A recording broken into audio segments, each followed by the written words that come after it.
ઘણો ઘોંઘાટ મચી ગયો. ઘોડા અને હાથી ગરજવા લાગ્યા. આકાશમાં અને જાનમાં બંને સ્થળે વાજા વાગવા લાગ્યા. દિવ્યાંગનાઓ અને મનુષ્યોની સ્ત્રીઓ સુંદર મંગળ ગાન કરવા લાગી અને રસીલા રાગથી શરણાઈઓ વાગવા લાગી. ઘંટડીઓના ધ્વનિનું વર્ણન નથી થઈ શકતું. પગપાળા ચાલનારા સેવકજન અથવા પટ્ટીબાજો કસરતના દાવ કરી રહ્યા છે અને પોતાની ઉછાળી રહ્યા છે. આકાશમાં ઊંચા ઉછળતા જઈ રહ્યા છે. મસ્કરી કરવામાં નિપુણ અને સુંદર ગાવામાં ચતુર વિદૂષકો રંગલા જાત જાતના તમાશા કરી રહ્યા છે. સુંદર રાજકુમાર મૃદંગ અને નગારાનો અવાજ સાંભળીને ઘોડાઓને તે મુજબ જ નચાવી રહ્યા છે કે તેઓ તાલના બંધનથી જરા પણ ડગતા નથી, લય ચૂકતા નથી. સુંદર નટ ચકિત થઈને આ જોઈ રહ્યા છે. જાન એવી બની છે કે એનું વર્ણન કરી નથી શકાતું.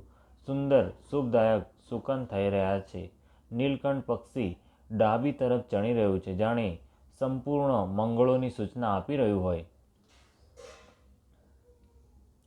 જમણી બાજુ કાગડો સુંદર ખેતરોમાં શોભા પામી રહ્યો છે. નોળિયાના દર્શન પણ હર કોઈને થયા. ત્રણેય પ્રકારનું શીતળ મન સુગંધિત વાયુ અનુકૂળ દિશામાં વાઈ રહ્યો છે.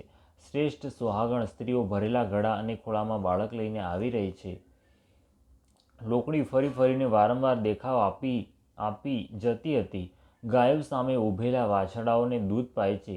હરણાઓનું ટોળું ડાબી બાજુથી ફરીને જમણી બાજુ આવ્યું, જાણે બધા મંગળોનો સમૂહ દેખાયો. સેમ કરી સફેદ માથાવાળી સમડી વિશેષપણે સેમ કલ્યાણ કહી રહી છે. શ્યામા કાળી ચકલી ડાબી બાજુ સુંદર ઝાડ પર જોવામાં આવી. દહીં અને મીનના શુભ સુકન થયા અને બે વિદ્વાન બ્રાહ્મણ હાથમાં પુસ્તક લઈને સામા આવ્યા. બધા મંગળમય, કલ્યાણમય અને મનોવાંછિત ફળ આપનારા સુકન જાણે સાચા થવા માટે એક જ સાથે થઈ ગયા. સ્વયં સગુણ બ્રહ્મ જેના સુંદર પુત્ર છે તેને માટે બધા મંગળ સુકન સુલભ છે. જ્યાં શ્રી રામચંદ્રજી જેવા વરરાજા અને સીતાજી જેવા નવવધુ છે તથા દશરથજી અને જનકજી જેવા પવિત્ર વૈવાય છે, એવો વિવાહ સાંભળીને જાણે બધા સુકન નાચી ઉઠ્યા અને કહેવા લાગ્યા કે હવે બ્રહ્માજીએ અમને સત્ય કરી દીધા. આ રીતે જાણે પ્રસ્થાન કર્યું. ઘોડા હાથી ગરજી રહ્યા છે અને નગારા પર ઘા થઈ રહ્યા છે. સૂર્યવંશના ધ્વજારૂપી દશરથજીને આવતા જાણીને જનકજીએ નદીઓ પર પુલ બંધાવી લીધા.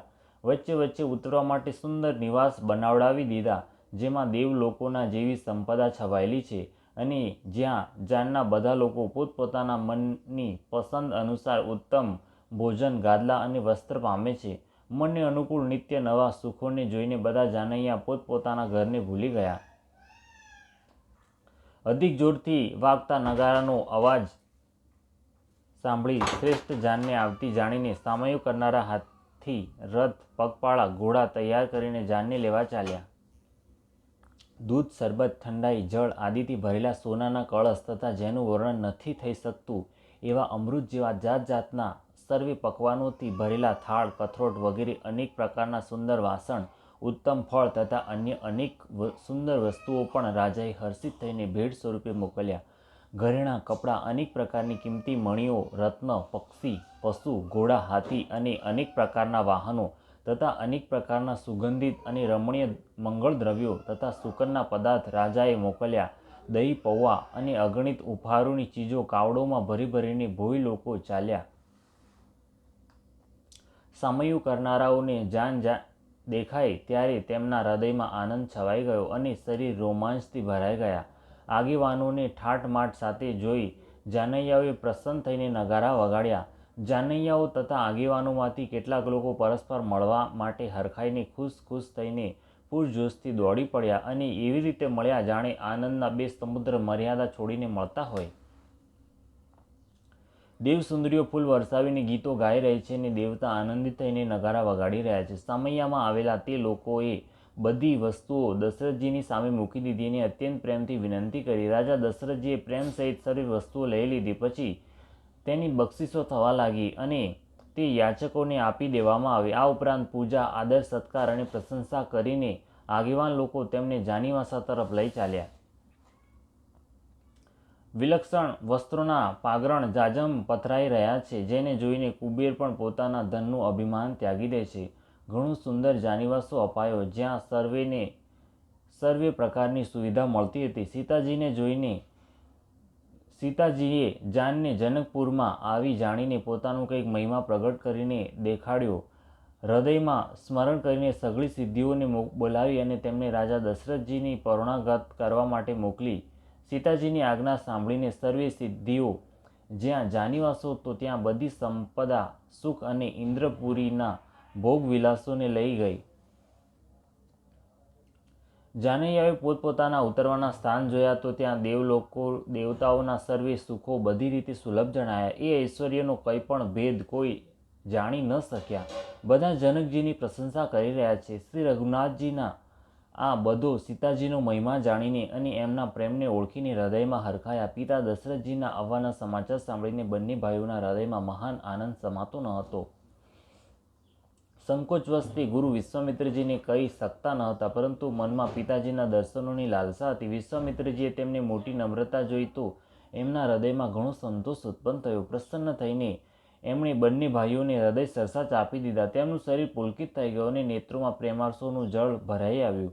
તેઓ જાનીવાસે ચાલ્યા જ્યાં દશરથજી હતા. જાણે સરોવર તરસ્યાને તરફ લક્ષ કરીને ચાલ્યું હોય. જ્યારે રાજા દશરથજીએ પુત્રો સહિત મુનિને આવતા જોયા ત્યારે તે હરખાઈ ઉઠ્યા અને સુખના સમુદ્રનો તાગ લેતા ચાલ્યા.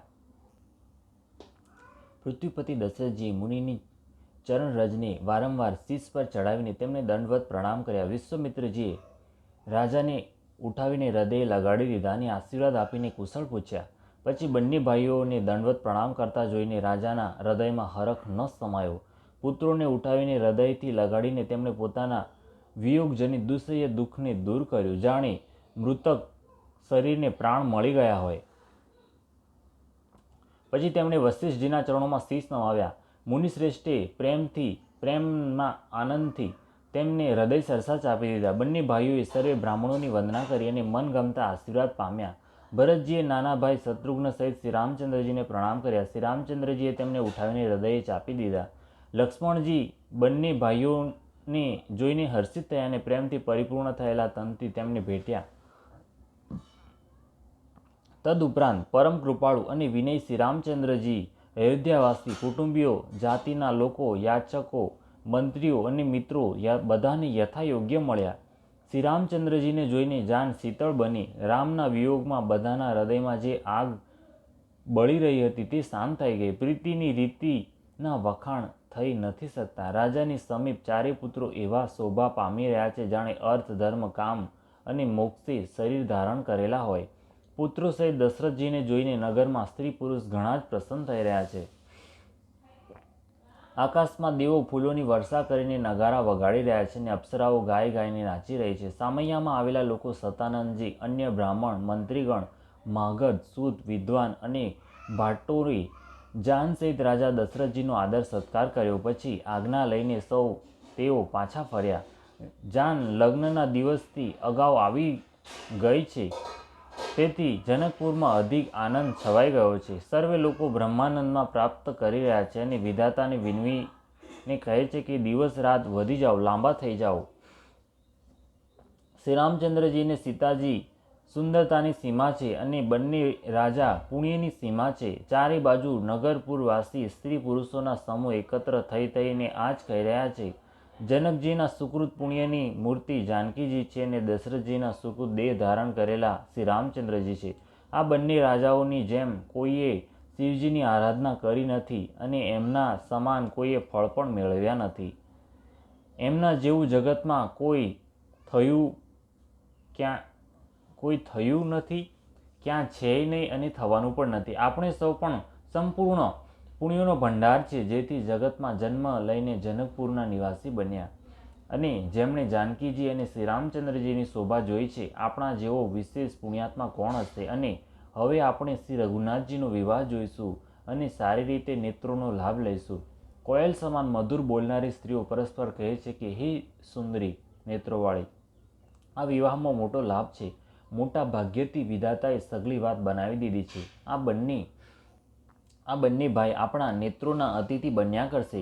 જનકજી સ્નેહવશ વારંવાર સીતાજીને તેડાવશે અને કરોડો કામદેવ સમાન સુંદર બંને ભાઈ સીતાજીને તેડવા આવ્યા કરશે. ત્યારે તેમની અનેક પ્રકારે પરોણાગત થશે. સખી, આવું સાસરું કોણે પ્રિય નહીં લાગે ત્યારે આપણે સૌ નગરવાસી શ્રીરામ લક્ષ્મણને જોઈ જોઈને સુખી થઈશું. હે સખી, જેવી શ્રીરામ લક્ષ્મણની જોડી છે તેવા જ 2 કુમાર રાજાની સાથે બીજા પણ છે. તેમાં પણ એક શ્યામ અને બીજા ગૌર વર્ણના છે. તેમના પણ સર્વે અંગ ઘણા સુંદર છે. જે લોકો તેમને જોઈને આવ્યા છે તે બધા આ જ કહે છે. એકે કહ્યું, મેં આજે જ એમને જોયા છે. એ એટલા સુંદર છે જાણે બ્રહ્માજીએ એમને પોતાના હાથે બનાવ્યા હોય. ભરતજી તો શ્રી રામચંદ્રજીના જેવી જ સકલ સુરતના છે. સ્ત્રી પુરુષ એમને એકદમ ઓળખી જ નથી શકતા. લક્ષ્મણ અને શત્રુઘ્ન બંનેનું એક રૂપ છે. બંનેના નખથી શિખર સુધી બધા જ અંગો અનુપમ છે. મનને ઘણા જ ગમે છે, પણ મુખથી એમનું વર્ણન થઈ શકતું નથી. તેમની ઉપમાને યોગ્ય 3 લોકમાં કોઈ નથી. દાસ તુલસી કહે છે કે કવિ કોવિદ વિદ્વાન કહે છે કે એમની ઉપમા ક્યાંય કોઈ નથી. બળ, વિનય, વિદ્યા, શીલ અને શોભાના સમુદ્ર એમના જેવા એ જ છે. જનકપુરની સર્વે સ્ત્રીઓ ખોળો પાથરીને વિધાતાને એ જ વચન પ્રાર્થના સંભળાવે છે કે 4 ભાઈઓનો વિવાહ આ જ નગરમાં કરાવો અને અમે સૌ સુંદર મંગળ ગાઈએ.